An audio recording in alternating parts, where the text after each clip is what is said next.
नमः शिवाय। हर हर महादेव। आप सभी श्रद्धालु श्रोताओं का स्वागत है आपके अपने चैनल शीला भक्ति स्टोरीज में। आज का दिन अत्यंत पावन है क्योंकि भाद्रपद मास का समापन हो चुका है और अश्विन मास का शुभारंभ हो रहा है।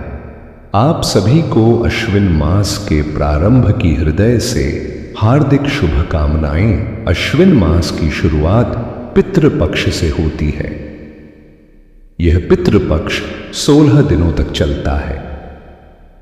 भाद्रपद पूर्णिमा से लेकर अश्विन अमावस्या तक।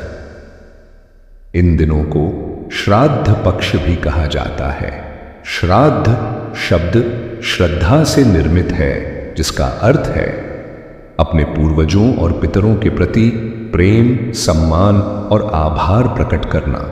इन दिनों में हम अपने पितरों को स्मरण करते हैं और तर्पण अर्पित करते हैं। शास्त्रों में वर्णन मिलता है कि हमारे द्वारा किए गए तर्पण और श्रद्धा से पितर तृप्त होते हैं और अपनी कृपा परिवार पर बरसाते हैं। श्राद्ध करने का प्रथम अधिकार पुत्र को माना गया है, परंतु अगर पुत्र न हो तो परिवार का कोई अन्य सदस्य भी श्रद्धा से इसे कर सकता है।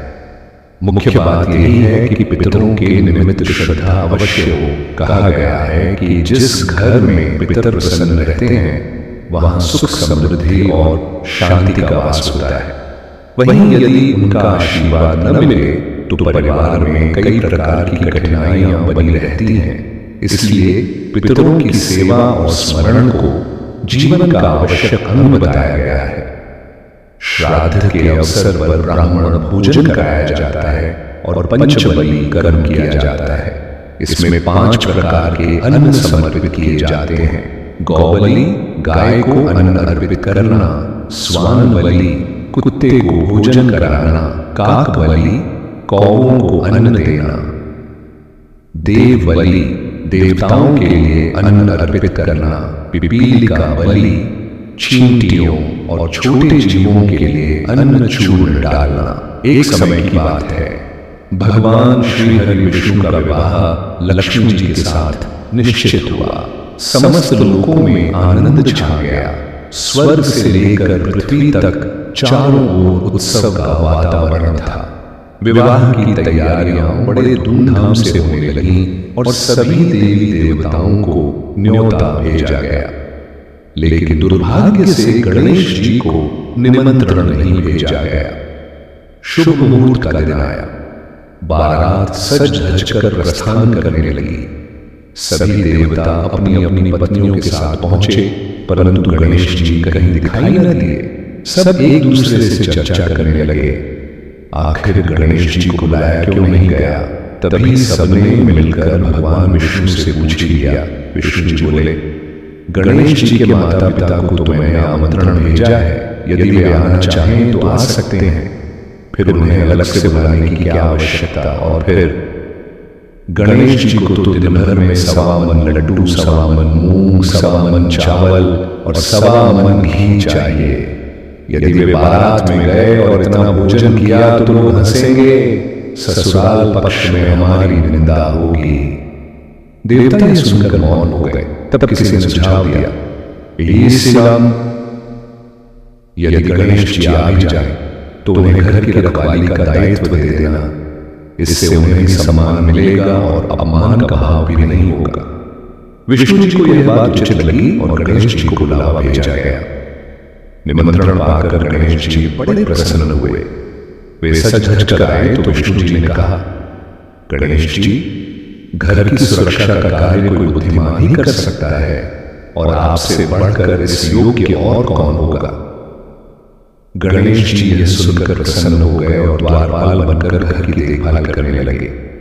इसी बीच नारद जी वहां आए। उन्होंने देखा कि गणेश जी द्वार पर बैठे हैं जबकि बारात आगे निकल रही है। नारद जी ने कहा, गणेश जी, आप बारात में क्यों नहीं जा रहे? गणेश जी बोले, मुझे तो घर की देखरेख का कार्य सौंपा गया है। नारद जी ने मुस्कुराकर कहा, नहीं गणेश जी, यह तो आपका अपमान है। विष्णु जी ने स्पष्ट कहा कि आपके बड़े कान, सूंड और विशाल पेट देखकर लोग हंसेंगे। ऊपर से आपके भोजन की आदतों का मजाक बनेगा, इसलिए उन्होंने आपको बुलाना उचित नहीं समझा। यह सुनकर गणेश जी व्यथित हो गए और नारद जी से बोले, तो अब मैं क्या करूं? नारद जी ने उपाय बताया, आप अपनी मूषक सेना को आगे भेज दीजिए, वे रास्ता खोखला कर देंगे। जब बारात फंसेगी तभी सभी को आपकी महत्ता का स्मरण होगा। गणेश जी ने तुरंत अपनी मूषक सेना को आदेश दिया। चूहों ने रास्ते को भीतर से खोखला कर दिया। जैसे ही विष्णु जी की बारात वहां पहुंची, रथों के पहिए धरती में धंस गए। लाख प्रयास किए गए पर पहिए बाहर न निकले, बल्कि टूट फूट भी गए। शुभ मुहूर्त निकला जा रहा था, सभी देवता परेशान हो उठे।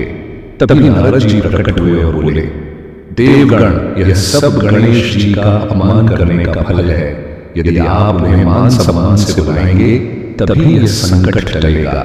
भगवान शंकर ने नंदी को भेजा।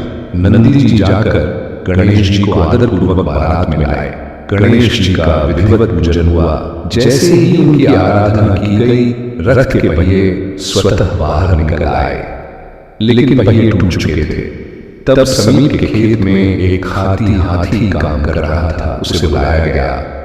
उसने आते ही श्री गणेशाय नमः का स्मरण किया और थोड़ी ही देर में सभी पहिए सही कर दिए। नारद जी ने उससे पूछा, तुमने ऐसा क्यों? देवताओं, आपने गणेश जी को सर्वप्रथम पूजनीय बनाया है। यदि उन्हीं की पूजा नहीं की तो संकट आना स्वाभाविक है। यह सुनकर सभी देवता लज्जित हो गए। विष्णु भगवान ने स्वयं गणेश जी से क्षमा मांगी और उनकी स्तुति की। सभी देवताओं ने मिलकर जयकारा लगाया, बोलो गणपति बप्पा मोरया।